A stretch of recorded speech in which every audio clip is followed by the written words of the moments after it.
오늘 우리 심정열 일반 전도사님 임명식에 참석해 주신 총회장님 네 분, 또 우리 박일영 전임 루터대 총장님 감사드립니다. 전도사님 임명식에 총회장님과 총장님이 이렇게 참석한 예는 대한민국에 없을 겁니다. 그만큼 귀한 자리로 생각해 주시면 고맙겠습니다. 성경 중에서 가장 신학적이며 이론적인 책이 로마서라고 합니다. 기독교의 신학이 잘못된 길을 갈 때 언제나 바른 길을 제시하는 근거가 되었던 책이 로마서입니다. 로마 카톨릭의 그릇된 신학도 루터의 로마서 설교에 의해서 무너집니다. 19세기 자유주의 신학이 신정통주의 신학으로 회귀하는 데는 칼 바르트라는 신학자의 로마서 주석이 있다고 합니다. 로마서는 이처럼 우리 기독교의 등뼈와 같은 소중한 역할을 하는 그런 말씀입니다. 오늘 저는 로마서를 통해서 기독교의 신학적인 교리적인 부분, 이 부분을 얘기하려는 것이 아니고 오늘 서론인 본문 1장 13절로 17절을 통해서 거기에 바울의 복음 증거에 대한 열정이 나타나는데 이 말씀을 중심으로 전도자의 가는 길, 이런 제목으로 은혜를 나누고자 합니다. 첫째로 생각할 것은 13절 말씀, 내가 여러 번 너희에게 가고자 한 것은, 이런 말씀을 봅시다. 사도 바울은 복음을 전하되 한 번으로 끝난 것이 아니라 여러 번 계속해서 시도하고 또 시도하고, 넘어지면 일어서고 자빠지면 다시 서고, 그래서 수없이 복음을 위하여 문을 두드리다가 결국은 성공해냅니다. 과거 제가 남북에 목회를 할 때 예수잔치라는 걸 했어요. 120명의 교우들이 3,000명의 이웃을 초청해서 루터교회를 홍보하고 설교한 적이 있습니다. 나중에 교우들이 이제 한두 달 동안 전도하면서 간증문을 공모했는데 거기에 이런 내용이 있어요. 어떤 성도님이 간증문을 썼는데 자신이 지금까지 전도의 복음 증거에 실패한 이유를 발견했다는 거예요. 그게 뭐냐면, 한 번 가서 교회 나오십시오, 예수 믿으십시오 하면 아이고 고맙습니다 집사님, 제가 그러잖아도 예수를 믿으려고 기다리고 있는데 나를 부르는 사람이 없고 전도하는 사람이 없어서 제가 지금까지 교회 못 나갔습니다. 예, 제가 집사님 따라서 교회 나가겠습니다. 이런 사람만 찾아서 전도하러 다녔다는 거예요. 그렇게 자기를 전도해 주기를 학수고대하면서 기다리는 사람은 이 세상에 없지요. 전도는, 복음 증거는 누구에게든지 어디든지 가야 합니다. 그래서 자기가 한 번 건드려서 교회 나올 사람을 전도하는 것이 아니라 안 나오겠다고 물 젖은 장작처럼 뻣뻣한 사람을 계속해서 공략하리라, 그렇게 마음을 먹고 예수잔치 초청을 시작했다는 거예요. 어떤 집에 가서 교회에 예수잔치를 하는데 몇 월 며칠 날 교회에 한번 나오세요. 그랬더니 우리는 절에 다녀요 그러더라는 거예요. 평상시 같으면 예 알았습니다 하고 이제 발길을 돌리는데, 그래서는 안 되겠다고 생각하는 것 같아요. 다시 한번 다가가고 싶었다는 거예요. 그래서 우리 예수 믿는 사람도 절 구경 가는데 절에 가는 분도 교회 구경 한번 오세요. 그랬다는 거예요. 근데 그분이 진짜 교회 구경하러 왔어요. 하여튼 이런 배짱과 용기와 끈기와 도전이 있어야 전도도 가능합니다. 바울이 로마에 가고자 했습니다. 복음을 증거하고자 했습니다.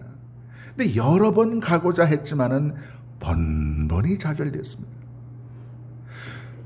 정상적인 방법으로는 로마에 입국이 불가능합니다. 근데 바울이 가려고 했던 이 로마를 여러분 한번 보세요. 거기 가면 바울을 환영은커녕 차디찬 감옥과 순교의 죽음이 기다리고 있을 뿐입니다.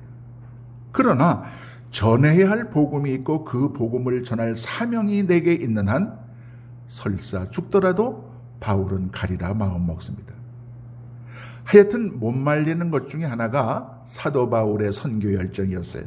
사도행전 21장 8절 이하에 보면 바울이 전도 여행, 세계 전도 여행 막바지에 가이사랴에 있는 빌립 집사의 집에 머물게 됩니다. 그때 아가보라는 선지자가 유대 땅에서 내려와 가지고 사도 바울에게 말합니다. 바울 선생님, 당신 지금 예루살렘에 올라가면 결박당하고 감옥 가고 죽게 됩니다. 가지 마십시오. 그 말을 듣고 사도 바울을 사랑하는 모든 성도들이 바울 선생님, 바울 목사님 가시면 안 됩니다.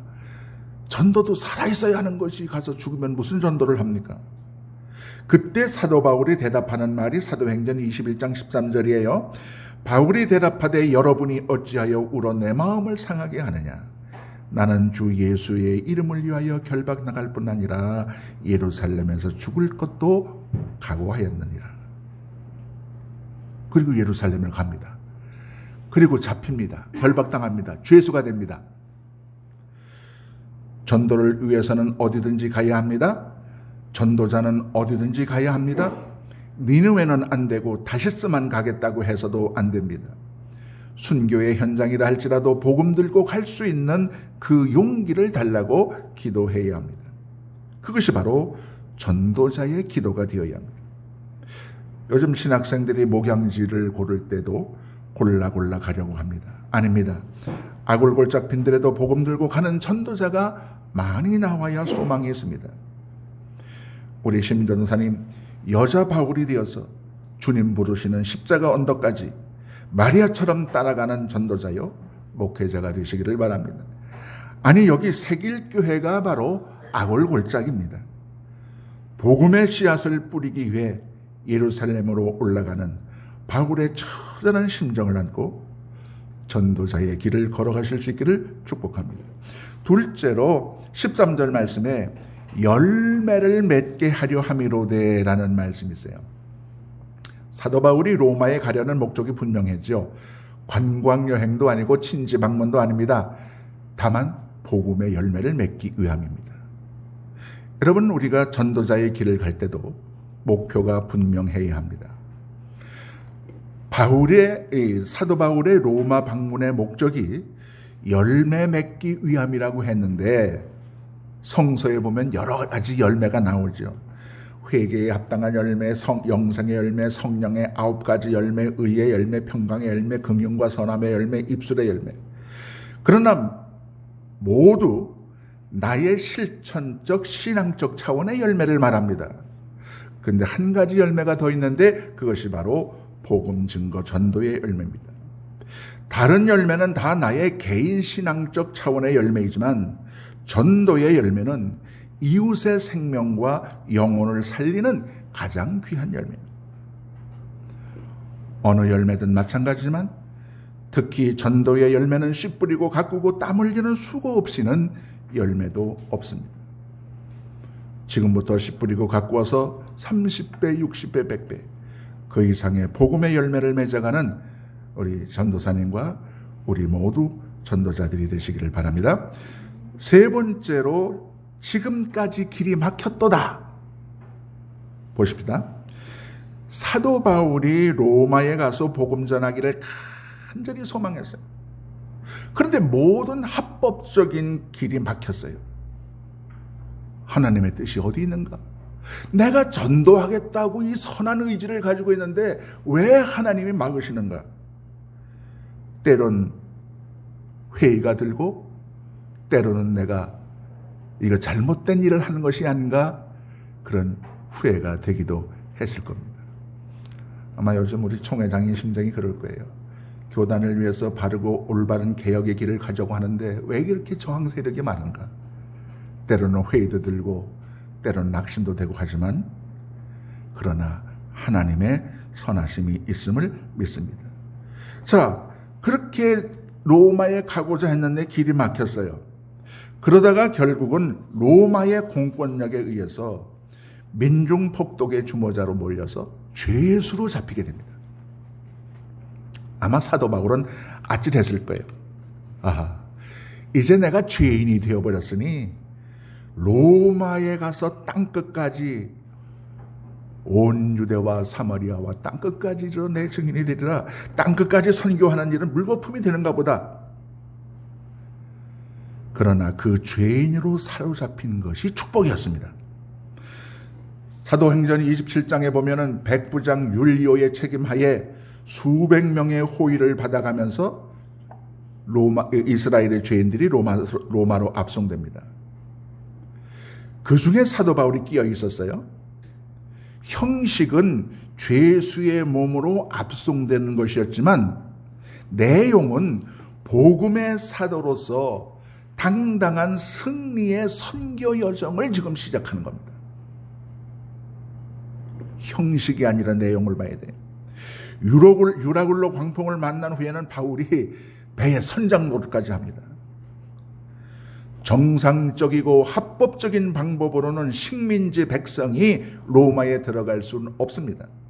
그런데 오직 하나, 죄인의 자격이 되면 로마에 합법적으로 들어갈 수 있습니다. 여러분, 경찰서 유치장에 마음대로 들어가고 싶다고 들어갈 수 있습니까? 들어가는 유일한 방법은 죄인이 돼서 잡히면 들어갈 수 있는 거예요. 모든 길이 막혔는데 신기하게도 하나님은 바울을 죄인 되게 하셔서 합법적으로 당당하게 로마에 입성하게 되는 거예요. 그리고 그 로마의 감옥에서 복음 증거를 시작하는 거죠. 하나님은 때때로 길을 막으십니다. 그러나 그것은 하나님께서 더 좋은 길을 예비하고 계시기 때문입니다.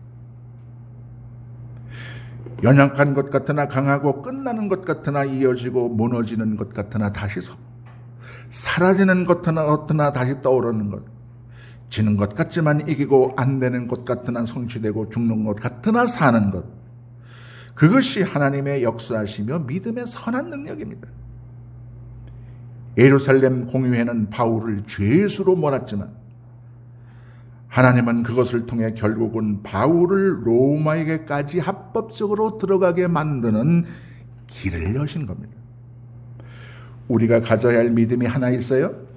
그것은 하나님의 역사 속에는 어떤 경우에도 반드시 선한 결과를 만들어 주신다고 하는 믿음입니다. 재미있는 얘기 하나 할까요? 옛날 서울 남부교에서 목사할 때 이제 사택을 3층으로 신축을 했어요. 1, 2층은 세를 주게 됐어요. 근데 세입자가 갑자기 나가겠다는 거예요. 전세금 1,000만 원을 빼줘야 됩니다. 교회에 그런 돈이 있을 리가 없습니다. 그래서 목사인 제가 막내 동생 이금열 권사에게 애쓰고 애를 쳤습니다. 우선 돈을 빌려서 세입자를 내보내고 새로운 세입자를 또 받아들이면 됩니다. 새로운 세입자를 구하는 기간이 한 달이 될지 2달이 될지는 모릅니다. 그렇지만 오빠를 믿고 2달이 되든 석 달이 되든 무이자로 1,000만 원만 빌려달라. 여러분, 하나님 하시는 재미있는 일을 보세요. 근데 그 동생이 은행에 있는 계좌를 해지를 해서 제한테 송금을 해 주었는데 그 빌려준 돈이 지금 우리 교회 11조를 보내고 있는 김수진입니다. 제 여동생의 딸이죠. 그러니까 어린 조카, 7살 어린 조카의 이름으로 예금된 돈을 찾아서 무이자로 오빠한테 1,000만 원을 빌려준 거예요. 그런데 미성년자 이름으로 예금된 것은 이제 1,500만 원을 찾았는데 그 미성년자 이름으로 된 통장을 실명 전환하게 되면 그 인출이 안 됩니다. 그때 막 이제 금융실명자가 실시되려고 하던 때거든요. 그래서 금융실명자가 실시되고 난 후에 미성년자 이름으로 예금된 그 통장에서 돈을 인출하면 실명 전환과 함께 증여세를 내야 됩니다. 1,500만 원의 증여세를 내면 최소한도 10% 150만 원이에요. 그런데 전격적으로 금융실명제가 12일 날 새벽에 발표되었는데 오빠에게 교회 문제 해결을 위해서 돈을 빌려주기 위해서 하루 전 10시간 전에 그 조카 이름으로 된 통장을 돈을 모두 인출을 했어요. 10시간 전에. 금융실명제가 내일 아침 시작되는지를 모르고 증여세는 한 푼도 안 냈어요. 그러면서 동생이 하는 말이 그렇습니다. 오빠 말 듣고 돈 빌려드렸더니 돈 벌었다. 증여세 150만 원 절약하는 것이 이자 몇십만 원 받는 것보다 훨씬 유익 아닙니까? 그러면서 돈 필요하시면 또 갖다 쓰라고. 그래서 제가 대답을 했어요. 내가 하나님의 선한 일에 도움을 줘서 이자를 못 받는 대신 하나님께서 증여세를 면제시켜 주심으로 그 이자의 여러 배에 해당하는 돈을 돌려주신 것이니 하나님께 감사하라. 하나님 안에서는 길이 막히는 것도 은혜요, 역설적으로 기도 응답이 안 되는 것도 축복입니다. 지금 우리 이제 교단의 재정 지출권 문제 때문에 소송이 진행 중인데, 소송이 너무 느려서 답답해요. 우리 총회장님하고 저하고 또 우리 박 목사님 만나면 늘 기도하는데 이게 빨리빨리 진행이 안 돼요. 그러나 거기에도 큰 축복의 뜻이 숨어 있음을 저는 믿습니다. 다만 우리에게 필요한 것은 하나님의 선한 역사하심을 믿는 그 믿음입니다. 우리 전도사님 지금은 여성 안수가 막혀 있지만 어떤 경로와 방법으로 그 길을 엿을지는 아무도 모릅니다. 어느 순간 갑자기 확 열릴 수도 있습니다. 다만 우리보다 더 좋은 계획이 있음을 믿고 우리가 포기하지 말아야 합니다. 마지막으로 내가 복음을 부끄러워하지 아니하노니라는 16절 말씀을 봅시다. 여러분, 오늘날의 우리 신앙인의 관점으로 보면 괜찮지만은 당시 세계 속에서, 초대 기독교 역사 속에서 기독교의 복음은 외면당할 수밖에 없었습니다. 여러분, 당시 로마는 합리성 추구의 본산이었습니다. 법이 발달되었고 군사학이 발달되었고 과학이 발달되었습니다. 그러니까 법 질서가 발달하고 논리와 이성적 사고가 득세하는 공간이 로마입니다. 그런데 그런 이성적이고 합리적인 과학적인 도시에서 복음은 무엇을 말했습니까? 처녀가 애를 낳았다. 죽은 자가 살았다. 한 끼의 식사로 5,000명이 먹었다. 무리를 걸었다. 로마, 합리적이고 이성적이고 과학적 사고를 하는 로마 사람들이 보기에는 모두 귀신이 씨나라 까먹는 소리로 들렸을 겁니다. 그러나 바울은 누가 뭐래도 이 예수 부활의 복음을 부끄러워하지 않았습니다. 자신이 전하는 복음에 대한 확신과 믿음을 가진 거예요. 오늘 우리에게 이 복음에 대한 자부심과 확신이 필요합니다. 확신과 자부심을 가지고 전하느냐, 그렇지 못하느냐, 천지 차이입니다.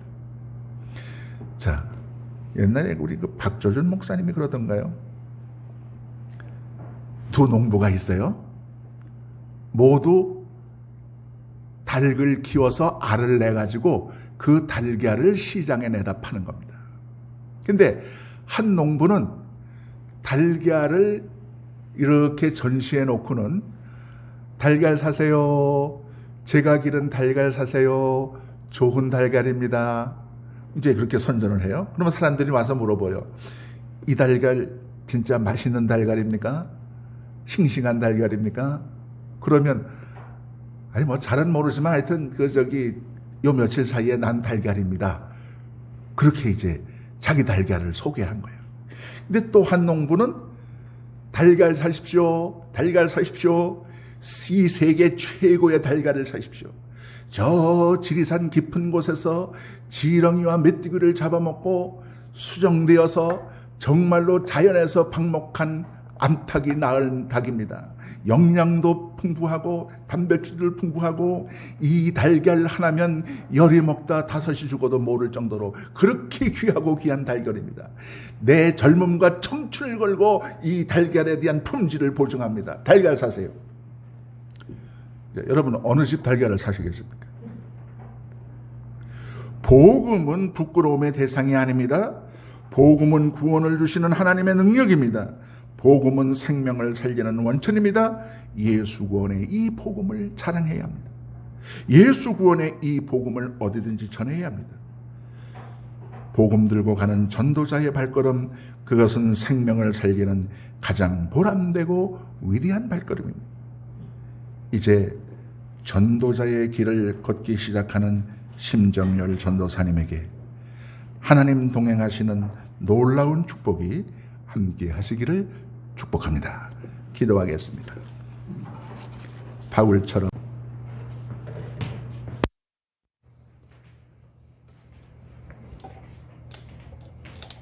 김명찬, 이름 심정열, 직위 일반 전도사, 귀하를 기독교 한국노트의 총회헌법 부칙과 전도사 중복 실수관리 규정에 의거하여 기독교 한국노트의 세길교회 일반 전도사로 임명합니다. 맡은 자들에게 구할 것은 충성이니라. 고린도전서 4장 2절. 2021년 2월 21일 기독교 한국노트의 세길교회 담임 목사 이홍들. 자, 하나님께 충성하시기 바랍니다.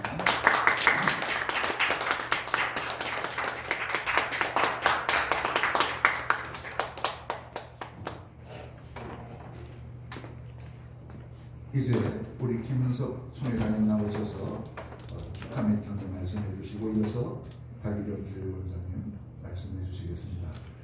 우리 전도사님이 일반 전도사로 임명받아서 우리 기독교 한국 루터회의 목회자 중 한 분이 되셨다는 이 사실을 아무도 부인할 수 없도록 증인으로 세우기 위해서 제가 오늘 두 분을 모셨습니다. 누가 뭐라 그러면 총회장님 모셔서 축사까지 하셨는데 하면서 우리 총회장님한테 떠밀면 됩니다. 나오셔서 한 말씀, 인사 말씀 부탁드립니다. 이 마이크 이용해 주십니다.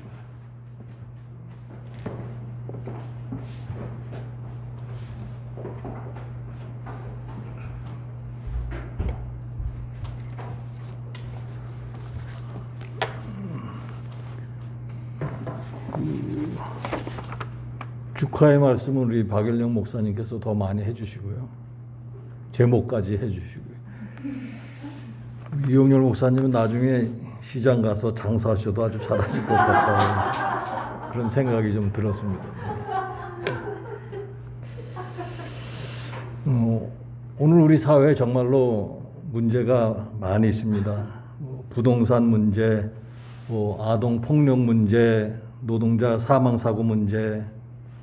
특별히 많은 사람들이 이 아동 폭력 문제 때문에 마음이 아프다 이런 말씀들 많이 하고 있습니다. 누구의 책임일까? 정치인들의 책임일 수도 있고 공무원들의 책임일 수도 있고 또 기업주의 책임일 수도 있습니다. 그러나 저는 종교 지도자들에게도 책임이 크다 이렇게 생각합니다. 목사들에게 책임이 있다. 목사는 그 사회의 교사라고 이렇게 볼 수가 있습니다.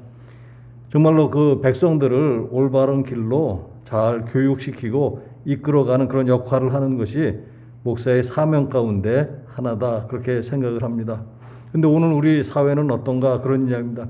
교회도 많이 성장했고 그리스도인도 많이 증가를 했음에도 불구하고 여전히 이런 문제가 많은 이유가 무엇일까 그런 이야기입니다. 목사들이 교사로서 하나님 말씀을 바르게 전하지 못한 그런 탓이 있다라고 생각합니다. 정말로 사람을 기쁘게 하는 말씀만을 전했고 하나님을 기쁘시게 하는 말씀을 전하지 못했다라는 이야기입니다.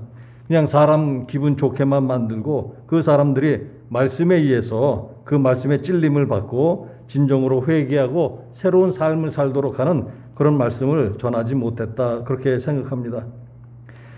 특별히 교육의 중요성에 대해서는 뭐 누구나 다 잘 알고 있을 것이고, 또 우리나라 백성들이 얼마나 그 교육을 중요하고 교육에 대한 열기가 얼마나 뜨거운가 하는 것도 잘 알고 있습니다. 그래서 세계 또 좋은 대학들 많이 있는데 그 좋은 대학에서도 한국 학생들이 아주 뛰어난 성적을 거두고 있다, 뭐 이런 이야기도 듣고 있고, 또 지금 이제 국민의 그 학력은 세계에서도 아주 최고 수준이다, 이렇게 말을 하고 있습니다. 정말로 박사들이 넘치는 그런 사회가 되었는데, 그럼에도 불구하고 왜 이런 일들이 일어날까?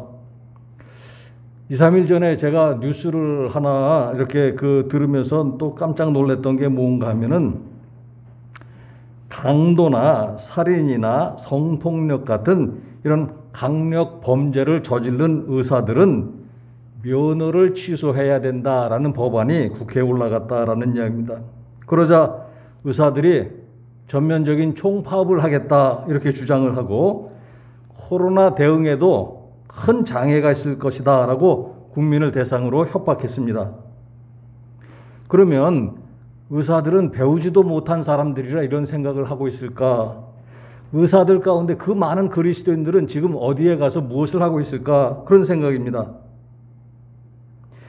우리 교육이 참된 인간을 만들어내는 교육이 아니라 단지 그야말로 머리 좋은 사람들 출세하도록 만드는 그런 교육만 하고 있는 것은 아닌가?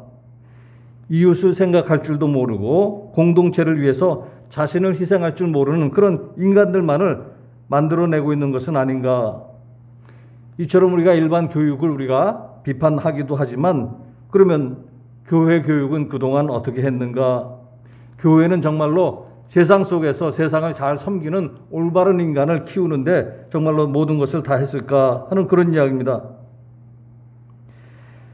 오늘 우리 심정열 전도사님이 이제 임명식도 하셨는데, 목사만 꼭 하나님의 부르심을 받은 것이 아니고 전도사님도 하나님의 부르심을 받는 것이고, 또 전도사님 또 할 일도 많이 있지만 그 가운데 제가 판단하기에는 아마 교사의 역할을 이제 앞으로 많이 하시게 될 겁니다. 또 남들을, 많은 사람들, 어린이를 비롯해서 학생들 또 일반 교인들 가르치는 일을 많이 하실 것입니다. 그럼 무엇이 우리에게 필요할까? 오늘 한국교회 목사님들, 많은 목사님들 가운데들이 잘못 생각하는 것이 한 가지가 있습니다. 그게 뭔가 하면은, 이제 목사가 되었으니까 나는 이제 더 이상 배우지 않고 가르치기만 하면 된다, 이런 생각들을 가지고 있는 분들이 많이 있습니다. 그러나 중요한 것은 목사나 전도사님이나 다 동일하게 남을 가르치기 전에 자신이 먼저 늘 배워야 하는 사람이다 하는 그런 생각을 버리지 말아야 된다, 그런 이야기입니다. 즉 남을 가르치기 전에 늘 우리에게는 예수님이라는 스승이 있고 그 스승에게서 배우는 것을 소홀히 해서는 안 된다, 그런 말씀입니다. 에베소서 5장 1절과 2절에 보시면은요, 그러므로 사랑을 입은 자녀같이 너희는 하나님을 본받는 자가 되고 그리스도께서 너희를 사랑하신 것 같이 너희도 사랑 가운데서 행하라. 그는 우리를 위하여 자신을 버리사 향기로운 제물과 생축으로 하나님께 드리셨느니라. 예수님이 우리를 어떻게 사랑하셨는가 하는 것을 잘 말씀을 해주시고 있고, 그런 예수님을 본받고 우리도 실천해야 된다. 성경 말씀 하나만 더 인용하면은요, 히브리서 12장 2절입니다. 믿음의 주요 또 온전케 하시는 이인 예수를 바라보자. 저는 그 앞에 있는 즐거움을 위하여 십자가를 참으사 부끄러움을 개의치 아니하시더니 하나님 보좌 우편에 앉으셨느니라. 예수님을 바라보라는 말씀입니다. 그런데 우리가 바라보는 예수님은 어떤 분이신가? 자기 앞에 있는 즐거움을 위해서 십자가를 참으신 분이다 하는 것을 우리에게 말씀해 주고 있습니다. 이제 심정열 전도사님, 또 여성분으로서 또 일반 전도사로서 앞으로 가실 때 그 현실이 결코 쉬운 길만은 아닐 것입니다. 그러나 쉬운 길이 아니라고 해서 중간에 낙심하고 그 하나님이 부르신 것을 결국 포기하고 말 것인가, 그런 이야기입니다. 근래 교회가 어렵다는 말을 많이 듣고 있습니다. 특별히 코로나로 인해서 그 전망이 더욱더 어두운 이야기들을 우리가 듣고 있습니다.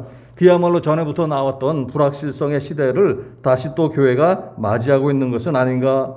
정말로 예측하기 힘든 변수들이 우리 앞에 너무나도 많다, 그런 말씀입니다. 그러나 확실하게 말씀드릴 수 있는 것은 뭔가 하면, 그렇다 하더라도 교회의 미래라는 것은 참 스승이신 예수님을 본받는 일꾼들의 어깨에 달려있다라는 사실은 변할 수 없다라는 것입니다. 그래서 우리 심영렬 전도사님, 힘이 드시더라도 하나님을 사랑하는 마음으로 그 사명 잘 감당하시기를 바랍니다. 그러면 하나님께서 기뻐하시고 늘 함께 하시고 옆에서 도와주실 것임을 오늘 말씀 우리에게 가르쳐 주시고 있습니다. 감사합니다.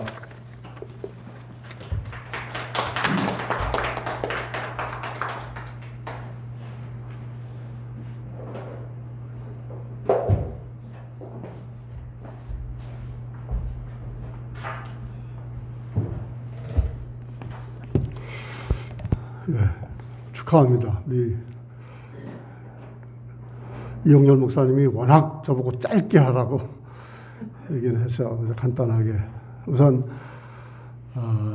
초대교회부터 여성의 역할이 상당히 중요하게 인정되어 왔습니다. 그리고 요즘 특별히 더 여성의 역할을 많이 강조하고 있습니다. 지금 세계 루터교 연맹도 그렇고 의무적으로 모든 어떤 지도층에 또 어떤 회의 구성에는 여성들이 아주 고정적으로 들어가도록 그렇게 되어 있어요. 근데 이제 우리 루터교의 현실에서는 여성의 위치가 지금 법적으로 제도적으로 잘 되어 있지 않다고 하는 부분은 우리가 좀 안정되는 대로 연구를 해야 할 것이고 우리의 과제라고 생각을 합니다. 부탁을 드립니다. 하여튼 심정열 전도사님이 제도적으로는 그런 것이 뒷받침 안 되어 있지만은 오늘 전도사님 자격으로 일을 하시면서 여성이 얼마나 우리 한국 루터교회에 중요한 역할을 하는가라고 하는 것을 일의 모습으로, 일하는 모습으로 보여주시기를 바랍니다. 총회장님 말씀대로 꼭 뭐 원칙적으로 목사 일이든지 전도사님 일이든지 평신도 일이든지 사실 하나님 앞에서 구분되는 건 없지만 그래도 제도적인 뒷받침도 중요하거든요. 근데 우리 심정열 전도사님 하는 모습을 보고 정말 우리 여성 역할이 중요하구나라고 하는 부분을 인식시켜 주시기를 부탁을 드립니다. 또 한 가지는 또 총회장님 말씀한 대로 가르치는 역할이거든요. 근데 가르치기 전에 먼저 배우는 그것이 중요합니다. 배우는 것이 중요해서 제가 그거 좀 더 구체화시켜서 숙제를 하나 가지고 왔습니다. 루터가 많은 책을 썼지만은 그 중에 가장 중요한 책으로 쓰는 게 이제 마르틴 루터의 갈라디아서예요. 요거를 축약한 것을 이제 복 있는 사람에서 냈는데 칭의론의 핵심이 여기 다 담겨 있어요. 그러니까 하나님이 왜 어떻게 우리를 의롭게 하셨는가. 근데 우리를 의롭게 칭의하신 게 목적이 아니거든요. 의롭게 하신 목적이 있어요. 왜냐하면 의롭게 하신 그 은혜를 삶으로 나타내야 된다. 이제 그것을 아주 세세하게 잘 썼습니다. 그래서 이걸 공부하시고 한 달 안에 꼭 마스터하시고 독서 보고를 내주시면 감사하겠는데 여기에서 왜 심정열 전도사님을 선택을 하셨고 그리고 선택을 하신 하나님의 목적이 무엇인가 그것을 깊이 공부하는 가운데 이것을 실천하면서 우리 이 자리 참으로 뜻있는 자리로 만드시길 바랍니다. 좀 나오세요. 나오셔서.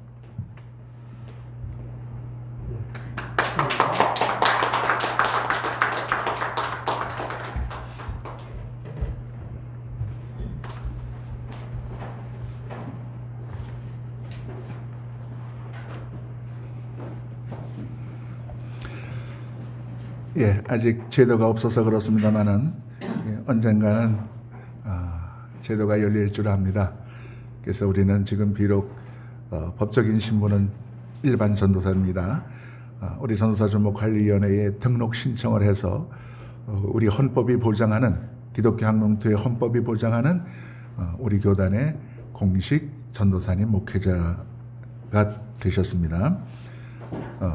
우리 교회에서는 하여튼 여러분 왜 과장이지만은 부장 대우 해준다고 그러잖아요. 그러니까 우리 목사 대우 일반 전도사, 이렇게 대우를 해드리도록 그렇게 하겠습니다. 제가 잠깐 기도하겠으니까 일어서십시오. 아니, 전도사님만. 하나님, 심정열 전도사를 이제 주님 우리 교단 헌법에 따라 귀한 일반 전도사로 부름받아 세우셨습니다. 사랑하는 여성으로서 우리 교단과 한국교회를 위해서 할 일이 있으셔서 부르신 줄 압니다. 그가 전도자의 길을 걸을 때 주님께서 손을 잡아주시고 넘어질 때마다 일으켜 세우셔서 끝까지 승리하며 하나님께 승리의 영광 안겨드리는 귀한 여정 되게 하옵소서. 예수님의 이름으로 축복하고 기도하옵나이다. 아멘. 찬송가